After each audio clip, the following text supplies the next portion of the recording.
ॐ तव कथामृतं तप्त जीवनं कविभिरीरितं कल्मषापहं श्रवणमङ्गलं श्रीमदाततं भुवि गृह्णन्ति ये भूरिदा जनः। শ্রীমকথিত শ্রী শ্রীরামকৃষ্ণ কথামৃত পাঠ।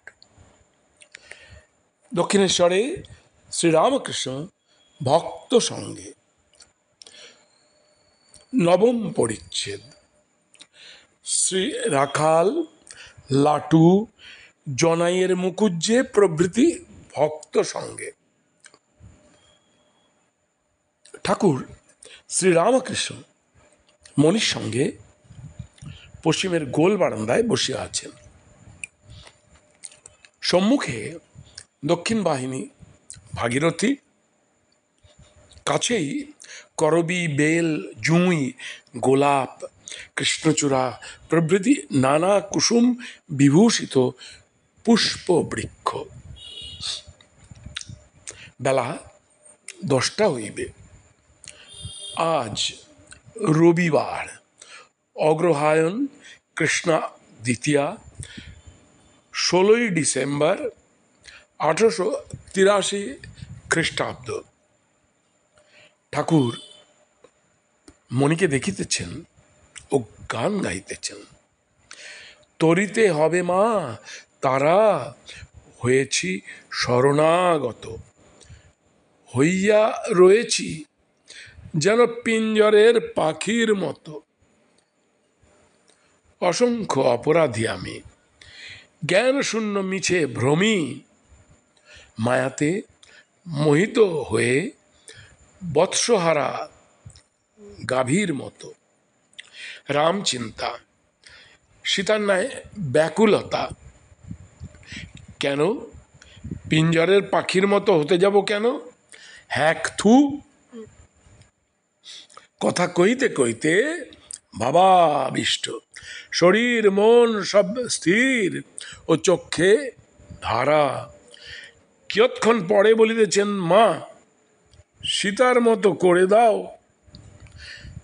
একেবারে সব ভুল, দেহ ভুল, যোনি, হাত, পা, স্তন, কোনো দিকে হুঁশ নাই, কেবল এক চিন্তা, কোথায় রাম?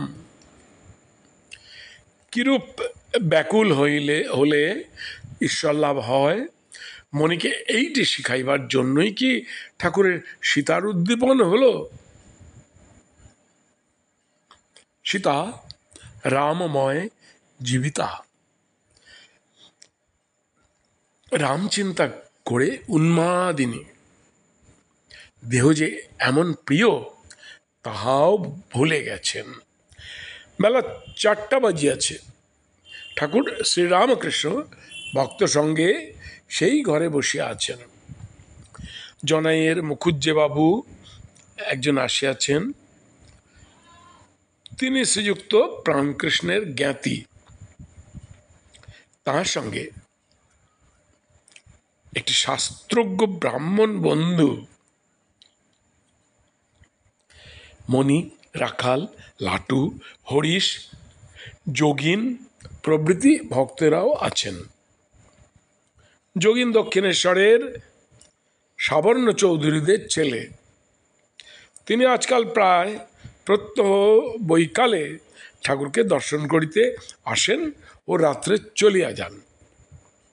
যোগিন এখনো বিবাহ করেন নাই। মুকুজ্জে, প্রণাম অন্তর, আপনাকে দর্শন করে বড় আনন্দ হলো। শ্রীরামকৃষ্ণ, তিনি সকলের ভিতরেই আছেন। সকলের ভিতর সেই সোনা, কোনোখানে বেশি প্রকাশ। সংসারে অনেক মাটি চাপা। মুকুজ্জে সহাস্যে, মহাশয় ঐহিক পারত্রিক এ তফাৎ কি তফাৎ? শ্রীরামকৃষ্ণ, সাধনের সময় নেতি নেতি করে ত্যাগ করতে হয়। তাকে লাভের পর বোঝা যায় তিনি সব হয়েছেন।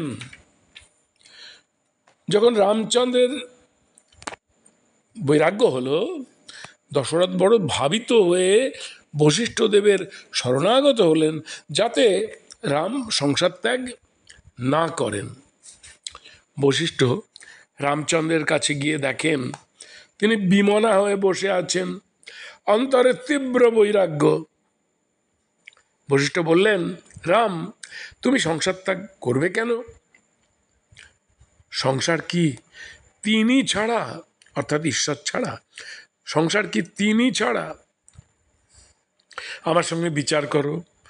রাম দেখিলেন সংসার সেই পরব্রহ্ম থেকেই হয়েছে, তাই চুপ করে রইলেন। যেমন যে জিনিস থেকে ঘোল, সেই জিনিস থেকে মাখন, তখন ঘোলেরই মাখন, মাখনেরই ঘোল। অনেক কষ্টে মাখন তুললে, অর্থাৎ ব্রহ্মজ্ঞান হলো, তখন দেখছো যে মাখন থাকলেই ঘোলও আছে। যেখানে মাখন সেখানেই ঘোল। ব্রহ্ম আছেন বোধ থাকলেই জীব জগৎ চতুর্বিংশতি তত্ত্বও আছে। ব্রহ্মজ্ঞানের একমাত্র উপায়, ব্রহ্ম যে কি বস্তু মুখে বলা যায় না। সব জিনিস উচ্ছিষ্ট হয়েছে, অর্থাৎ মুখে বলা হয়েছে, কিন্তু ব্রহ্ম কি কেউ মুখে বলতে পারে নাই, তাই উচ্ছিষ্ট হয় নাই।